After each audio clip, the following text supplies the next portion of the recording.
hermanos, los voy a invitar a que busquemos en Filipenses, la carta de Filipenses, capítulo 1, hermanos.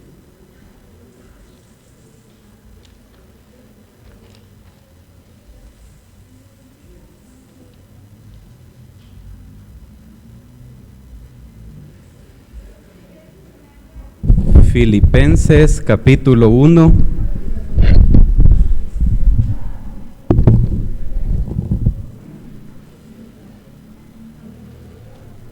Vamos a leer los versículos del 1 al 6.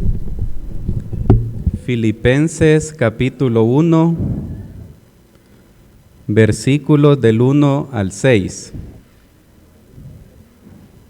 Dice la palabra del Señor: Pablo y Timoteo, siervos de Jesucristo, a todos los santos en Cristo Jesús que están en Filipos, con los obispos y diáconos.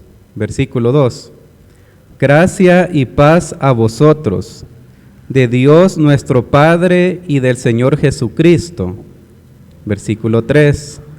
Doy gracias a mi Dios siempre que me acuerdo de vosotros, siempre en todas mis oraciones rogando con gozo por todos vosotros, por vuestra comunión en el Evangelio desde el primer día hasta ahora. Y el versículo 6, estando persuadido de esto, que el que comenzó en vosotros la buena obra, la perfeccionará hasta el día de Jesucristo. Vamos a orar, hermano. Padre, te damos gracias por un día más de vida. Te agradecemos por permitirnos estar en tu santuario. Cada familia representada, Señor, en esta mañana. Te pedimos por los que están en los hogares. Sabemos que varios están pasando por dificultades de salud. Ponemos en tus manos nuestro pastor, nuestra hermana Eli, para que tú les ayudes, Señor, y puedan estar mejores de salud. Cualquier enfermedad que les haya llegado, Señor, la ponemos en tus manos. Igual nuestra hermana Noemí Zúñiga, sabemos que tú tienes el poder, Señor, y el control de la vida de cada uno de nosotros. Y la ponemos en tus manos a nuestra hermana para que tú completes esa obra en su cuerpo. Y igual los hermanos Joya, que igual han estado un poco mal de salud, Señor, los ponemos en tus manos. Y así, Señor, tú conoces, Señor, a toda la congregación, todos los que han estado pasando por dificultades de salud, que tú completes esa obra en el cuerpo de cada uno de ellos. Y así, Señor, en esta mañana te pedimos tu dirección, tu sabiduría, y que nos ayudes a aprender más de tu palabra. En el nombre de Jesús, amén.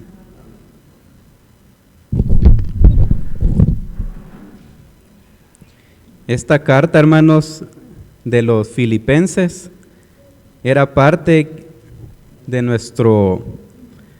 apóstol Pablo, ¿verdad? Dirigida a los hermanos en Filipos. Ahí lo podemos ver en el versículo 1, donde menciona Pablo y Timoteo.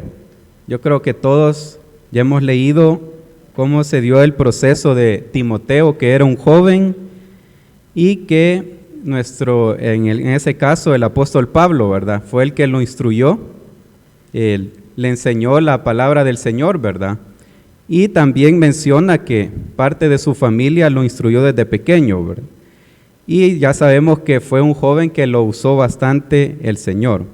En este versículo 1 donde dice siervos de Jesucristo, si se fijan a comparación de otras cartas de los Corintios, Efesios, que en algunos lugares no querían reconocer al apóstol Pablo como apóstol, ¿verdad? Porque no había estado entre los 12, pero sabemos que la conversión de Pablo fue diferente, porque él tuvo el encuentro con nuestro Señor Jesucristo directamente.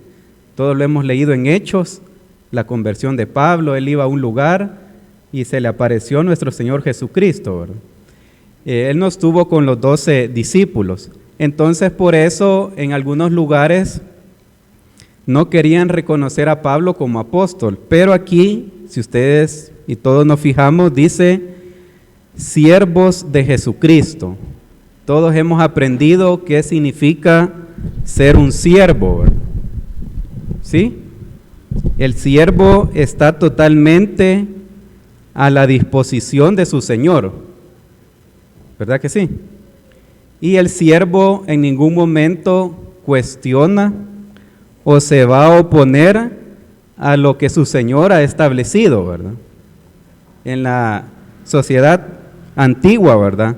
Se ocupaba bastante esto, y nosotros como hijos de Dios y como cristianos siempre tenemos que tener en cuenta la voluntad del Señor para todo en nuestra vida. ¿Por qué? Porque posiblemente nosotros le pidamos algunas cosas al Señor o estemos pensando en algunos planes, pero al final lo que siempre se pone en primer lugar es la voluntad del Señor. La voluntad del Señor, nosotros sabemos que Él es soberano, ¿verdad? Entonces, Él siempre va a cumplir su voluntad en la vida de cada uno de nosotros. Y como lo menciona aquí, a todos los santos en Cristo Jesús que están en Filipos. Por ahí les mencionaba a los hermanos de que en el capítulo 4 de esta carta pasó una pequeña discusión en esta iglesia de Filipos, ¿verdad? Pero aquí el apóstol Pablo, si nos fijamos en este versículo, comienza saludándolos a todos y los menciona como santos. Todos creo que ya hemos aprendido qué significa ser santo, ¿sí? Santo significa ser apartado para Dios, ¿sí? Todos hemos aprendido eso, ¿verdad? Aquí en la congregación. No significa santo que me voy a quedar tranquilo en cualquier lugar, ¿verdad? Que si estoy en mi trabajo no le voy a hablar a nadie, y a mis vecinos no les voy a hablar porque soy santo. No significa eso, ser santo, ¿verdad? Santo significa ser apartado para Dios, que nuestras acciones y lo que vamos a disponer siempre le tenemos que pedir la dirección a nuestro Dios, ¿verdad? Y ya hemos aprendido sobre la santidad, que ya lo vamos a ver en algunos versículos. Entonces, Pablo los menciona a todos los santos que están en Filipos. De ahí menciona a los obispos y a los diáconos. Versículo 2. Veamos el versículo 2, hermanos. Gracia y paz a vosotros, de Dios nuestro Padre y del Señor Jesucristo. Por ahí estaba leyendo que gracia era una de las palabras que ocupaban para saludarse. En el caso de nosotros, en la mayoría en la mañana decimos buenos días, ¿verdad? Y así cada cultura tenía sus saludos específicos, ¿verdad? Los judíos y los diferentes pueblos, ¿verdad? Entonces Pablo los saluda y les menciona algo: la paz a vosotros. El primer punto que vamos a ver es la obra que Dios hace nos lleva a un camino de santidad. ¿Qué quiere decir? Que cada vez que nosotros, el Señor nos permite un nuevo día, tenemos que tratar de hacer mejores las cosas del día anterior que tuvimos, ¿verdad? Cada mañana desde que nos levantamos es una nueva oportunidad para mejorar o dejar de hacer las cosas que no le agradan al Señor. Y vamos a ver algunos versículos. Isaías 35:8. Busquémoslo, hermanos. Isaías 35, versículo 8. Y habrá ahí calzada y camino, y será llamado camino de santidad. No pasará inmundo por él, sino que él mismo estará con ellos. El que anduviere en este camino, por dificultoso que sea, no se extraviará. En Isaías 35:8, hermanos, está hablando del camino de santidad. El cristiano, el creyente, todos nosotros vamos en un proceso de ir dejando las cosas que no le agradan al Señor. Nuestra vida antigua y nuestra vida nueva en el camino de Dios, ¿verdad? Y ese proceso no lo vamos a pasar solos. Ahí menciona ese camino de santidad. En el caso de nosotros, todos hemos recibido el Espíritu Santo. Entonces, el que nos va a ayudar a ir dejando las cosas que no le agradan a Dios, ¿quién va a ser? El Espíritu Santo, ¿verdad? O sea que ese proceso no lo vamos a pasar solos, sino que Él nos va a ir ayudando a dejar las cosas que no le agradan a Dios. Pero sí, tiene que haber disposición de parte de nosotros. Veamos otro versículo. Romanos capítulo 6. Romanos capítulo 6, versículo 19. Romanos 6, 19. Hablo como humano, por vuestra humana debilidad, que así como para iniquidad presentasteis vuestros miembros para servir a la inmundicia y a la iniquidad, así ahora para santificación presentad vuestros miembros para servir a la justicia. Antes presentábamos nuestros miembros, nuestro cuerpo, hasta nuestros pensamientos, ¿verdad? Aquí menciona que los presentábamos para el pecado, ¿verdad? La iniquidad, perdón. Los presentábamos para la iniquidad en nuestra vida antigua. Ahora dice el versículo que tenemos que presentar nuestro cuerpo, nuestros miembros, para santificación, o sea, para nuestro Dios, ¿verdad? La misma palabra lo dice que todos hemos pecado, ¿verdad? Nadie puede decir que nunca pecó, ¿verdad? Entonces todos necesitábamos recibir perdón de pecados en nuestra manera antigua de vivir. Entonces, si en aquel tiempo nosotros poníamos nuestros miembros para el pecado, ahora que estamos en una vida nueva, en el camino de Dios, nuestros miembros tienen que estar al servicio de Dios. Y ponía un ejemplo en el culto anterior, ¿verdad? Por ejemplo, alguien tiene la habilidad o tiene el don o la capacidad de cantar, ponía ese ejemplo, ¿verdad? Entonces, cuando estaba en el mundo, esa persona cantaba para el mundo.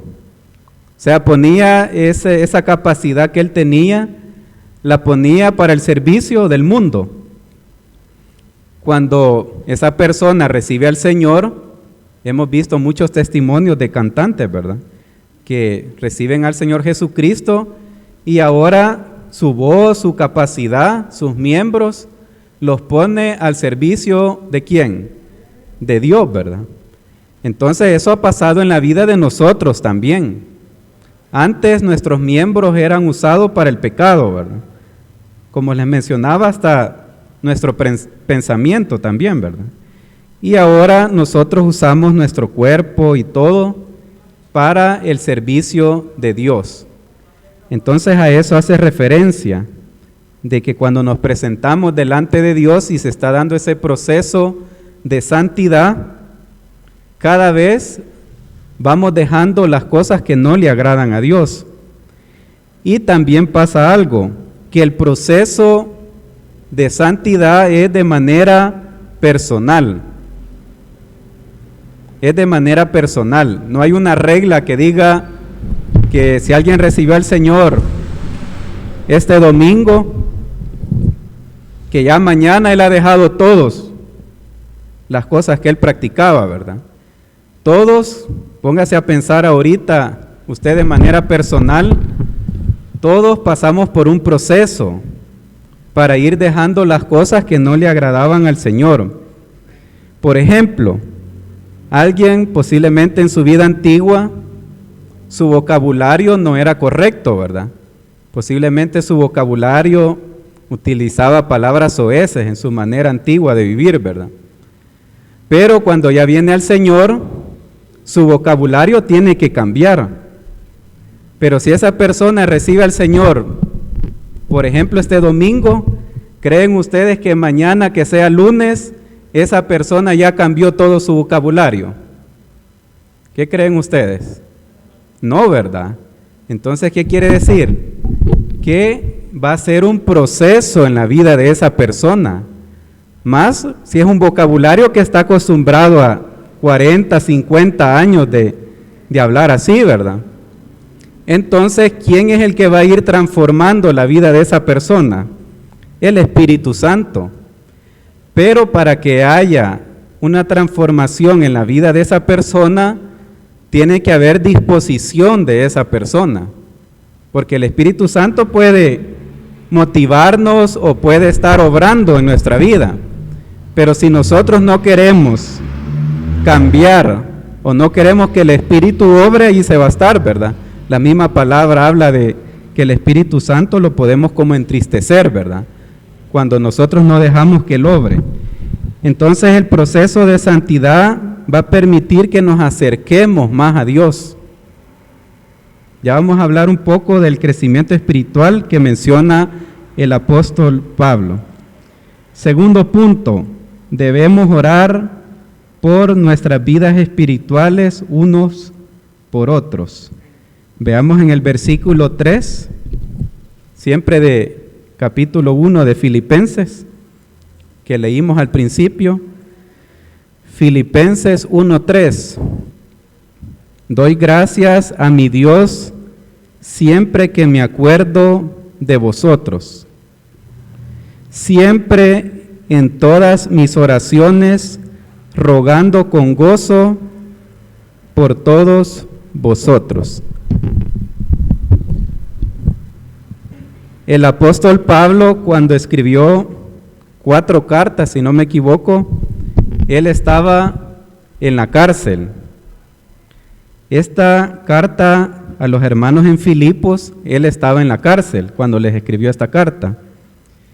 Y les dice que siempre se acuerda de ellos. Por ahí estaba leyendo un comentario bíblico que menciona que esta iglesia de Filipos fue una de las más cercanas al apóstol Pablo. Porque si leemos Gálatas, Corintios, Efesios, no menciona un versículo tan así, tan cercano, como le dice aquí el apóstol Pablo a estos hermanos. Doy gracias a mi Dios siempre que me acuerdo de vosotros. Porque había una relación muy cercana de esta iglesia de Filipos con el apóstol Pablo. Porque cuando el apóstol Pablo no estuvo detenido solo una vez, ¿verdad? Cuando él estuvo detenido en una de esas ocasiones, estos hermanos de Filipos eran los que más estaban pendientes de él orando, ¿verdad? Hasta mandaron en alguna ocasión algunos delegados para ayudar al apóstol Pablo. Entonces la relación del apóstol con estos hermanos de esta iglesia era bien cercana, ¿verdad? Y el amor que él les demostraba. Entonces, en este punto es importante que la congregación o la iglesia ore unos por otros. Eso es lo que vamos a aprender. Veamos en Hechos, capítulo 1, versículo 14. Hechos, capítulo 1, versículo 14. Dice de la siguiente manera: todos estos perseveraban unánimes en oración y ruego con las mujeres y con la madre, con María, la madre de Jesús, y con sus hermanos. Todos hemos leído la parte de Hechos, cómo se dirigía, que se le llamó en aquel tiempo la primera iglesia, ¿verdad? En Hechos está la primera iglesia. Entonces, todos hemos leído y hemos aprendido cómo estos hermanos eran bien unidos. Veamos en este versículo que les acabo de leer: perseveraban unánimes, ¿en qué dice, hermanos? Ve ahí el versículo. En oración y ruego. Entonces ellos tenían esa costumbre de perseverar unánimes en la oración, y de ahí menciona en otros versículos, en la palabra, en el partimiento del pan, etcétera, ¿verdad? Entonces, aquí es donde viene que nosotros tenemos que poner en práctica eso como congregación, y yo creo que se está haciendo, ¿verdad? Los que están agregados en los grupos de las redes sociales, ahí me fijo que ponen que tal hermano se enfermó, que oremos, y si en alguna ocasión no sabemos de que algún hermano está enfermo, siempre hay hermanos que oran constantemente por todos los miembros de la iglesia, ¿verdad? Aunque alguien no ponga la petición, hay hermanos que siempre están intercediendo por toda la congregación, ¿verdad? Por medio de nuestro Señor Jesucristo, ¿verdad? Entonces, esto sí es bien importante, practicarlo, de orar unos por otros. Veamos siempre en Hechos 12:5. Hechos 12:5 dice: así que Pedro estaba custodiado en la cárcel, pero la iglesia, ¿qué hacía la iglesia, hermanos? En la historia esta de Pedro, pero la iglesia hacía sin cesar oración a Dios por él. Creo que todos hemos leído esta parte de Hechos, ¿verdad? Donde el apóstol Pedro estaba en la cárcel y la iglesia no estaba durmiendo, ¿verdad? ¿Qué estaba haciendo la iglesia? Estaba orando, pero un momentito oraba la iglesia, ¿verdad? ¿Cuánto tiempo oraba la iglesia? Oraba sin cesar. O sea que la iglesia estaba orando constantemente, ¿verdad? Por el apóstol Pedro. Entonces ahí otra aplicación en nuestra vida, ¿verdad? Que la oración tiene que ser constante, ¿verdad? Todos tenemos peticiones de diferentes necesidades, ¿verdad?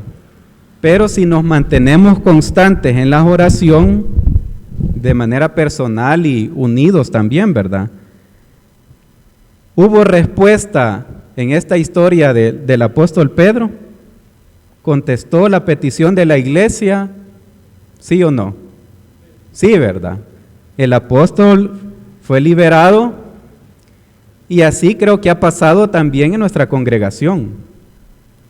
Cuando nos hemos unido en oración por alguien, ¿verdad? Algún hermano o alguna necesidad, nosotros sabemos que el Señor ha respondido. Y también de manera personal, yo creo que aquí no hay alguien que diga, el Señor a mí no me respondió, porque acuérdense que ahí viene lo que hablamos al principio, la voluntad del Señor. Nosotros podemos creer que Él no nos respondió, pero sí nos ha respondido. El problema es que no recibimos lo que nosotros esperábamos, ¿verdad? Esa es otra situación, que a veces nosotros queremos las cosas de acuerdo a lo que nosotros pensamos, pero la misma palabra lo dice, que los pensamientos del Señor son totalmente diferentes a lo que nosotros podemos creer, ¿verdad? Entonces, el Señor siempre es fiel en dar su respuesta. Por ejemplo, esta semana, bastantes hermanos están enfermos, ¿verdad? Nuestro pastor, hermana Eli, hermana Noemí, y así, ¿verdad? Bastantes que han mencionado ahí pusieron una lista de oración. Entonces, nosotros como congregación hemos estado orando por ellos, ¿verdad? Y le pedimos al Señor que ponga su mano de poder. El tiempo, acuérdense que el tiempo es de Dios. Él sabe en qué momento va a obrar en la vida o necesidades de nosotros. Por ejemplo, en esto mismo en el libro de Hechos, hay un versículo que menciona de que Pablo quería ir a predicar a tal lugar, pero dice que el Espíritu no le permitió a Pablo ir a predicar a ese lugar. Yo creo que todos han leído ese versículo. Y alguien puede decir, bueno, si Pablo iba a ir a hacer algo bueno para la obra de Dios, Pablo no iba a ir a perder el tiempo, ¿verdad? Ni se había ido de vacaciones, sino que Pablo quería ir a predicar a ese lugar. Pero dice la palabra que el Espíritu no le permitió ir. ¿Qué podemos aprender en ese versículo, hermanos? Que las cosas se hacen en el tiempo ¿de quién? De Dios. No se hace en el tiempo que nosotros creemos. Y a veces son cosas buenas. No estamos diciendo que Pablo iba a hacer algo malo, ¿verdad? Son cosas buenas, son cosas de Dios, pero Dios establece los tiempos. Después, más adelante, Pablo va a ese lugar a predicar, pero ya fue en el tiempo de Dios, ¿verdad? Entonces así pasa con nuestras necesidades. Como humanos nos podemos desesperar, sí, ¿verdad?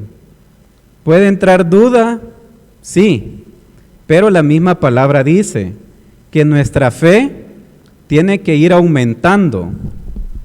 Póngase a pensar usted hace un año atrás, si su fe ha aumentado o ha disminuido de manera personal, ¿verdad? Solo usted contéstese allí si ahora le cree más al Señor en sus promesas. Hace un año atrás, hay algunas personas que tienen 20 o 30 años en el Evangelio, ¿verdad? Póngase a pensar desde que comenzó, desde que recibió al Señor, si su fe ha aumentado o se ha mantenido igual. Según la Escritura, nuestra fe tiene que ir aumentando cada vez. ¿Y cómo va a aumentar nuestra fe? De acuerdo a las experiencias o dificultades que vamos pasando en la vida. Las dificultades tienen propósitos, enfermedades, problemas económicos, problemas familiares.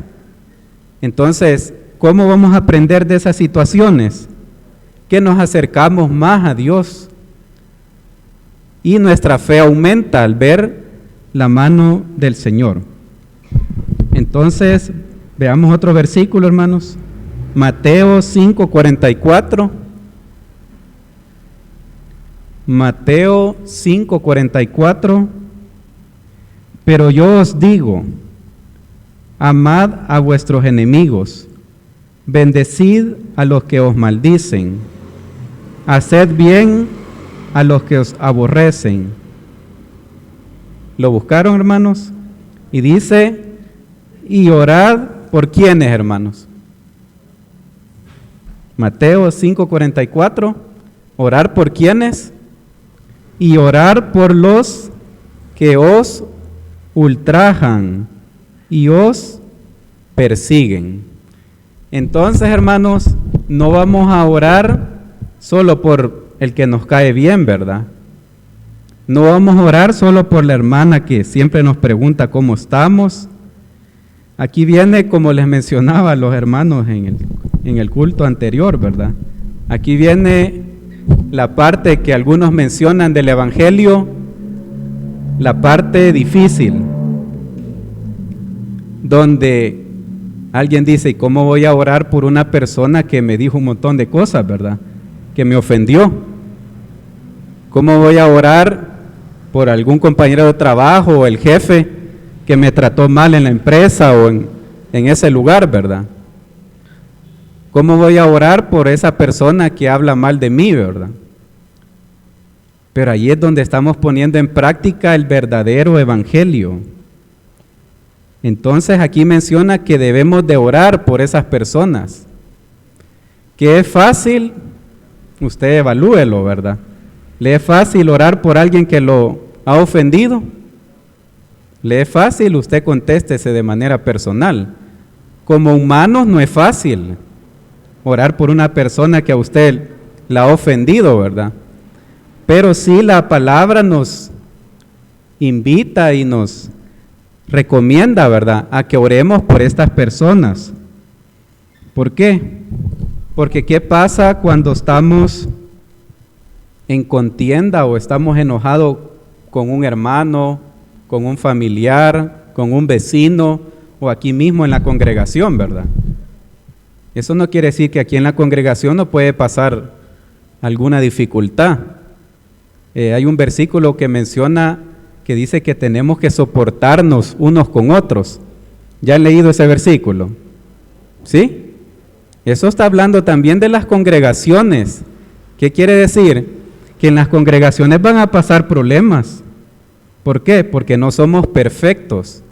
Todos vamos por el proceso de ir dejando las cosas que no le agradan a Dios.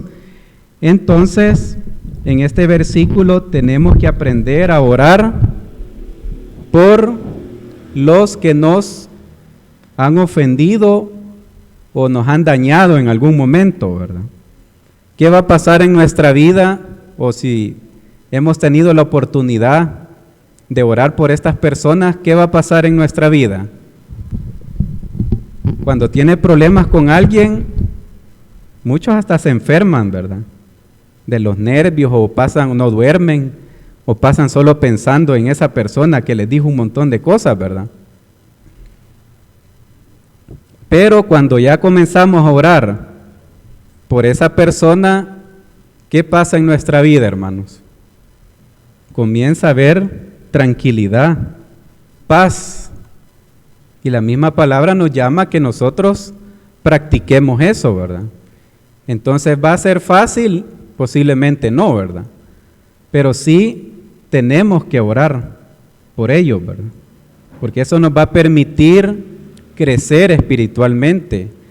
Y también la palabra habla de la madurez espiritual, donde nosotros vamos a crecer en nuestra madurez espiritual. El último punto, hermanos, la obra del Espíritu en nosotros cada día crece. Como les mencionaba, posiblemente algunos tienen 20 o 30 o más años en el Evangelio. Entonces, el crecimiento espiritual tiene que ser constante en nuestra vida. Veamos en Colosenses 1:10. Colosenses 1:10.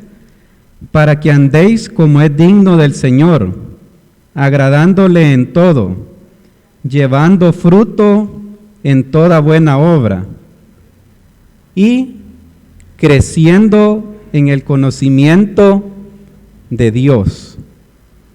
Póngase a pensar si usted ha conocido más al Señor posiblemente en este año. La misma palabra dice que cada vez el cristiano, el Hijo de Dios, el creyente, cada vez va a ir conociendo más a su Señor, a su Dios. Póngase a pensar usted ahorita de manera personal, si usted ha conocido o ha aprendido más del Señor en este último tiempo. Usted contéstese, ¿verdad? ¿Cómo vamos a conocer más a Dios? Leyendo su palabra, ¿verdad? Acuérdense que Él mismo dijo que aquí lo íbamos a conocer. Entonces, cada día es una nueva oportunidad de aprender más del Señor. Y en este versículo de Colosenses habla del fruto, que el creyente tiene que llevar fruto. Esto creo que ya lo habíamos escuchado, ¿verdad? O en alguna oportunidad hemos escuchado predicaciones que hablan del fruto. ¿Qué va a pasar? La misma palabra lo describe. Árbol que no lleve fruto, dice la palabra. ¿Qué va a pasar? Será cortado, ¿verdad? Entonces todos somos llamados a llevar fruto. ¿Y cuál es el fruto? Es parte de nuestro crecimiento espiritual. Y aquí hemos aprendido, nuestro pastor lo menciona constantemente, ¿verdad? ¿Cómo vamos a medir nuestro crecimiento espiritual? Él lo menciona seguido, ¿verdad? ¿Cómo sabemos cómo estamos espiritualmente? Él lo menciona, leemos más la Biblia, oramos más, Él lo menciona. Entonces ahí vamos a medir si nos estamos acercando más a Dios. Veamos en Primera de Pedro 2:2, ya casi vamos finalizando. Primera de Pedro, capítulo 2, versículo 2. Desead como niños recién nacidos la leche espiritual no adulterada, para que por ella crezcáis para salvación. Entonces cada vez vamos a querer alimentarnos más y más de la palabra de Dios. Y entre más conozcamos al Señor, más vamos a ir dejando todas esas cosas que no le agradan a Él. Les mencionaba a los hermanos que por ahí estaba escuchando una predicación que mencionaban que las personas que todavía no han sido convertidas y posiblemente visitan algunas iglesias, ¿verdad? Por ahí escuchaba esto, nunca me había puesto a pensar en eso, ¿verdad? Que hay personas que buscan congregaciones o iglesias de acuerdo al estilo de vida de ellas. Póngase a pensar ahorita usted en eso, de que yo voy a buscar una iglesia donde mi estilo de vida se acomoda a esa iglesia. Entonces, ¿qué va a pasar con esas personas que buscan una iglesia porque en esa iglesia su estilo de vida es exactamente como él quiere, ¿verdad? ¿Qué va a pasar? Que posiblemente esa persona que anda buscando las iglesias así, nunca va a crecer espiritualmente, porque en esa congregación que él busca, nunca le van a predicar o nunca lo van a confrontar de acuerdo a la palabra de Dios, porque como a él le gusta el estilo de vida que tiene, él busca una iglesia así. Y nosotros conocemos que en la actualidad hay diferentes doctrinas, ¿verdad? Entonces, nosotros creo que creemos de que en la congregación que estamos es porque Dios es el que nos ha llevado a ese lugar, ¿verdad? Posiblemente alguien diga, a mí mi mamá me trajo, o mi papá, o a mí mi abuela me traía, pero fue Dios el que usó a su abuela, fue Dios el que usó a su papá o a su mamá para que usted estuviera en esa congregación. Entonces, cuando ya buscamos algo que se acomode a nuestra manera de vivir, allí sí hay un problema, ¿verdad? Porque tenemos que buscar algo que de verdad nos confronte de acuerdo a la palabra y cambie nuestra vida. El último versículo, hermanos, ahí en Filipenses, el versículo 6 dice, estando persuadido de esto, que el que comenzó en vosotros la buena obra, que dice, la perfeccionará hasta el día de Jesucristo. ¿Qué quiere decir? Que si nosotros un día declaramos que recibimos al Señor, se tiene que ir dando un crecimiento en nuestra vida, ¿verdad? Y la obra, el Espíritu Santo es el que la va a ir haciendo en nuestra vida. Y dice que la va a perfeccionar hasta el día de Jesucristo. ¿Cuál es ese día, hermanos?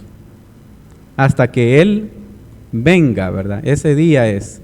Entonces, ahorita vamos todos en ese proceso de santidad, de ir dejando las cosas que no le agradan a Dios. No vaya a ser al revés, ¿verdad? Entonces, el Señor en esta mañana, hermanos, nos quiere recordar que así como Él es santo, nosotros también tenemos que practicar la santidad porque somos hijos de Él, ¿verdad? También que debemos de orar unos por otros. Ya vimos que la oración es bien importante en las congregaciones, igual de manera personal, y hay muchos ejemplos en la Biblia, ¿verdad? Y en la actualidad nosotros lo estamos practicando. Y lo último, la obra que el Espíritu hace en nosotros nos permite crecer cada día.